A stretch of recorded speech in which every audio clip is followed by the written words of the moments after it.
नमस्कार। आज हम एक बहुत ही दुखद घटना पर बात करने वाले हैं। राजस्थान के झालावाड़ जिले से। वहाँ एक सरकारी स्कूल की छत गिर गई, मनोहर थाना इलाके के पिलोदी गांव में। जी, बहुत ही गंभीर हादसा है।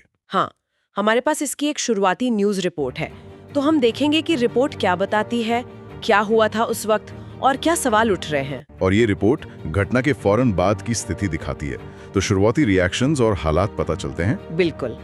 तो ये घटना सुबह हुई, बारिश का मौसम था और बच्चे क्लास में थे, पढ़ रहे थे। रिपोर्ट के हिसाब से हुआ यूं कि स्कूल की छत अचानक भरभरा कर गिर पड़ी। बहुत भयानक स्थिति रही होगी। हाँ, और आशंका थी कि कई बच्चे मलबे में दब गए हैं। रिपोर्ट बताती है कि सबसे पहले आसपास के लोग, गांव वाले ही दौड़े। जी, अक्सर ऐसे हादसों में स्थानीय लोग ही फर्स्ट रिस्पॉन्डर होते हैं। उन्होंने ही मलबा हटाना शुरू किया। बाद में फिर प्रशासन की टीम पहुंची, जेसीबी वगैरह लगाई गई। अच्छा, स्कूल में उस वक्त कितने बच्चे रहे होंगे, कुछ अंदाजा? रिपोर्ट में जिक्र है कि करीब 60 बच्चे मौजूद थे उस समय स्कूल में। 60 बच्चे। और घायल कितने हुए? लगभग 25 बच्चों के घायल होने की बात सामने आई है।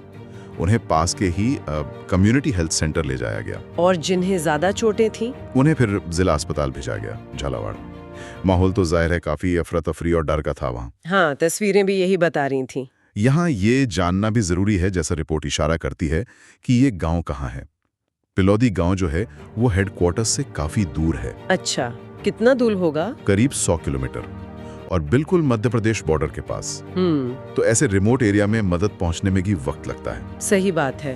रिपोर्ट में उस वक्त, मतलब फौरन बाद, 4-5 बच्चों की मौत की अपुष्ट खबर भी चल रही थी, पर ऑफिशियल कंफर्मेशन नहीं था। पुल कितना अहम रहा होगा, क्योंकि प्रशासन को पहुंचने में देर लगी होगी। लेकिन क्या ये सिर्फ एक अचानक हुआ हादसा था या इमारत की हालत का भी इसमें रोल था? यही सबसे बड़ा सवाल है।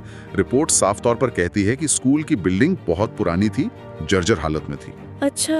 रिपोर्टर ने यह भी मेंशन किया कि उन्होंने पहले भी शिक्षा मंत्री से इस मुद्दे को उठाया था, ऐसे जर्जर स्कूलों के बारे में। और मंत्री जी का क्या कहना था? रिपोर्ट के मुताबिक मंत्री जी ने इसे पिछली सरकार यानी कांग्रेस की लापरवाही बताया था, कि उनकी वजह से ऐसा हुआ। मतलब ब्लेम गेम। बिल्कुल। लेकिन ये घटना सिर्फ एक इमारत के गिरने से कहीं ज्यादा है।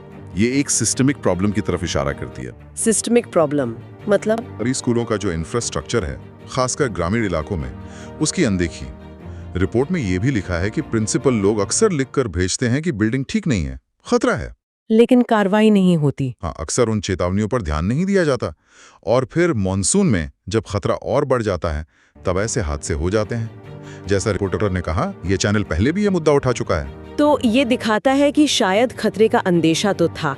ये सोचना ही कितना तकलीफदेह है कि बच्चे स्कूल गए थे अपना भविष्य बनाने, और वही उनकी जान पर बनाए। रिपोर्ट इसे पूरी व्यवस्था के लिए बेहद शर्मनाक बताती है। हाँ, और शर्मिंदगी से आगे बढ़कर ये जवाबदेही का सवाल खड़ा करती है।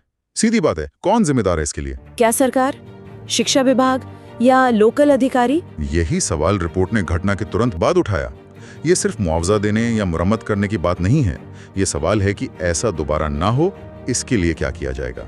जी, तो संक्षेप में देखें तो इस शुरुआती रिपोर्ट से हमें पता चला कि झालावाड़ में क्या हुआ, कैसे बचाव कार्य चला, इमारत की हालत क्या थी और कैसे फौरन ही व्यवस्था पर सवाल उठने लगे। जी, ये रिपोर्ट एक ऐसी दुखद हकीकत सामने लाती है जहां सीखने की जगह, सुरक्षा की जगह ही वो खुद ही एक खतरा बन गई। ये सोचने पर मजबूर करता है कि जो इलाके नजरों से दूर हैं, वहां हमारे सबसे कमजोर तबके यानी बच्चों की बुनियादी सुरक्षा को हम कितनी प्राथमिकता देते हैं, खासकर तब जब शायद खतरे के संकेत पहले से मिल रहे हों। बिल्कुल।